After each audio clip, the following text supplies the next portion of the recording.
భవిష్యత్తుకు పునాదులు వేసే మా యువ మిత్రులు ఉన్న ఉస్మానియా యూనివర్సిటీ ఆర్ట్స్ కళాశాల దగ్గరికి వెళ్ళడానికి ధైర్యం కాదు కావాల్సింది, అభిమానం కావాలి. గుండెల నిండా అభిమానాన్ని నింపుకొని ఈనాడు ఈ ఆర్ట్స్ కళాశాల ముందు నిలబడి మన భవిష్యత్ ప్రణాళికలను రచించుకోవడానికి నేను ఇక్కడికి రావడం జరిగింది. అదేవిధంగా ముఖ్యమంత్రిగా మీరందరూ అందించిన అధికారంతో నాకు చాలా సిబ్బంది అందుబాటులో ఉంటారు. ఎక్కడికి వెళ్తున్నా అక్కడ ఏం మాట్లాడాలో పేజీలకు పేజీలు, పుస్తకాలకు పుస్తకాలు రాసిచ్చి ఐఏఎస్ పరీక్షకు ప్రిపేర్ అయినట్టుగా ఉపన్యాసాలకు మమ్మల్ని ప్రిపేర్ చేస్తుంటారు వాళ్ళు. ఇంత కట్ట కాగితాలు నాకు తెచ్చిండ్రు. ఉస్మానియా యూనివర్సిటీకి వెళ్తున్నారు కదా, ఇవన్నీ మీరు చదువుకోండి అని. నేను ఒక్క మాట చెప్పిన, చదువుకొని మాట్లాడితే ఉస్మానియా యూనివర్సిటీకి వెళ్ళడం శుద్ధ దండగా. నా మనసులో ఏముందో, నా జీవితంలో 56 సంవత్సరాల అనుభవం, నల్లమల అటవీ ప్రాంతంలో ఉన్న ఒక మారుమూల పల్లె నుంచి, వ్యవసాయ కుటుంబం నుంచి వచ్చిన నేను ప్రభుత్వ పాఠశాలలో చదువుకొని గ్రామీణ వాతావరణంలో పెరిగి గ్రామీణ వాతావరణంలో ఉన్న పేదరికాన్ని, కుల వివక్షను, జాతి వివక్షను, సమస్యలతో కొట్టుమిట్టాడుతున్న వెనుకబడిన ప్రాంతాలలో పెరిగిన వాణ్ణి. నాకు కొత్తగా మీరు రాసిచ్చి, నాకు చదువుపిచ్చి, చదువు నేర్పించి మా తమ్ముళ్ళ మా చెల్లెళ్ళ ముందల మాట్లాడించడానికి ప్రయత్నం చెయ్యకండి.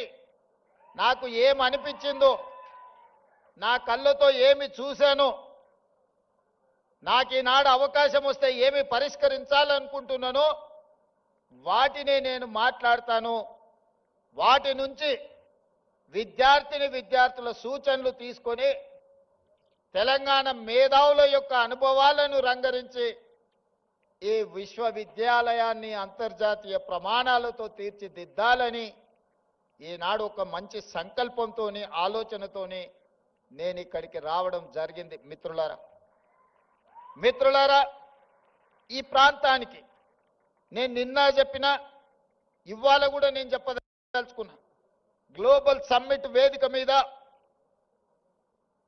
ప్రపంచ స్థాయి ప్రముఖులు అందరూ హాజరైన వేదిక మీద నుంచి నేను ఒక అంశాన్ని ప్రస్తావించిన. ఈ దేశంలో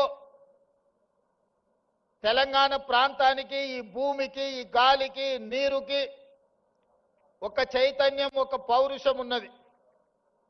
ఈ చైతన్యం, ఈ పౌరుషానికి చదువుతో సంబంధం లేదు. ఎవడైతే మన మీద ఆధిపత్యం చెలాయించాలనుకుంటాడో, మనల్ని అదిమిపెట్టి మన మీద తన ఆధిపత్యాన్ని నిరూపించాలని అనుకుంటాడో, అప్పుడు పోరాటం పుట్టుకొస్తుంది తెలంగాణ గడ్డ మీద నుంచి అని నేను చెప్పా. ఆనాడు దండకారణ్యంలో పుట్టిన కొమరం భీముడు పీజీలు, పిహెచ్డీలు చదవలేదు. సామాన్యుల గుండె చప్పుడుని అర్థం చేసుకున్నాడు. కొమరం భీముడు ఆనాడు జల్ జమీన్ జంగల్ అనే ఒక నినాదాన్ని ఆనాటి పాలకుల మీద, ఆధిపత్యం చెలాయించిన వాళ్ళ మీద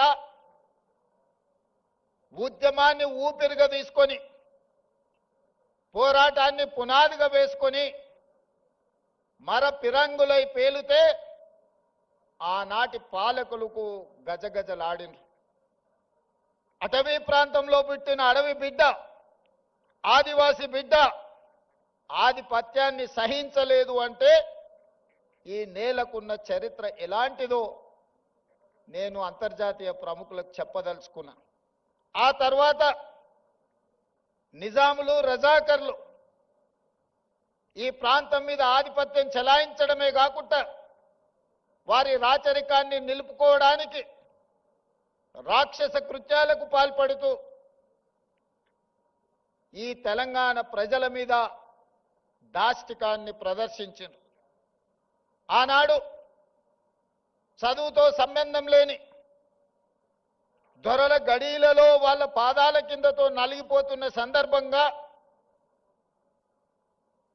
రైతులంతా ఏకమై సాయుధ రైతాంగ పోరాటాన్ని నిర్మించి భూమి కోసం, భుక్తి కోసం, విముక్తి కోసం ఆకాశమంత ఎత్తున ఉద్యమాన్ని చేపట్టిన చాకలి ఐలమ్మ, దొడ్డి కొమరయ్య ఇలాంటి పోరాట యోధులు మనుల కోసమో, మాణిక్యాల కోసమో, మక్తాల కోసమో, జమీన్ల కోసమో, జాగీర్దార్ భూముల కోసమో కొట్లాడాలి.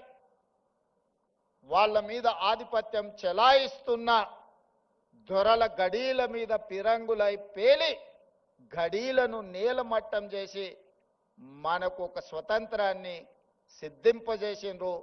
సాయుధ రైతాంగ పోరాటం అది. ఆ తర్వాత ఉమ్మడి రాష్ట్రంలో మంచి జరుగుతుందని, సామాజిక సమస్యలు పరిష్కారం అవుతాయని, తద్వారా మన జీవన ప్రమాణాలు పెరుగుతాయని 6 దశాబ్దాలు ఎదురు చూసినాం. ఆశించిన ఆకాంక్షలు, మన ఆలోచనలు నీరు గారిపోవడంతో ఇక పోరాటమే ఊపిరిగా, ఈ పోరాటం ద్వారా అయినా మన సమస్యలు శాశ్వతంగా పరిష్కారం కావాలి, ఇక దానికోసం నడుము బిగించాలని ఉస్మానియా కాకతీయ యూనివర్సిటీల విద్యార్థులు నడుము బిగించారు. మొదటి దశ తెలంగాణ ఉద్యమం కావచ్చు, మలి దశ తెలంగాణ ఉద్యమం కావచ్చు. మొట్టమొదట దండకారణ్యంలో ఒక విప్లవం పుడితే రెండవసారి నల్గొండ లాంటి జిల్లాలలో, గ్రామాలలో భూమి కోసం, భుక్తి కోసం, విముక్తి కోసం పోరాటాలు పుట్టినాయి. మూడవసారి ఈ ప్రజల గుండె చప్పుడు తెలంగాణకు గుండెకాయ లాంటి ఉస్మానియా యూనివర్సిటీ వేదిక మీద నుంచి ఇక్కడి విద్యార్థులే పోరాటానికి నడుము బిగించి మొదటి దశ తెలంగాణ ఉద్యమాన్ని ముందుకు నడిపించారు. ఆనాడు తెలంగాణ ఉద్యమ సమస్య శాశ్వత పరిష్కారం జరగకపోవడం వల్ల వందలాది మంది ఈ యూనివర్సిటీలో చదువుకున్న విద్యార్థులు అడవి బాట పట్టిర్రు, నక్సల్ బరి ఉద్యమాలను నడిపించారు.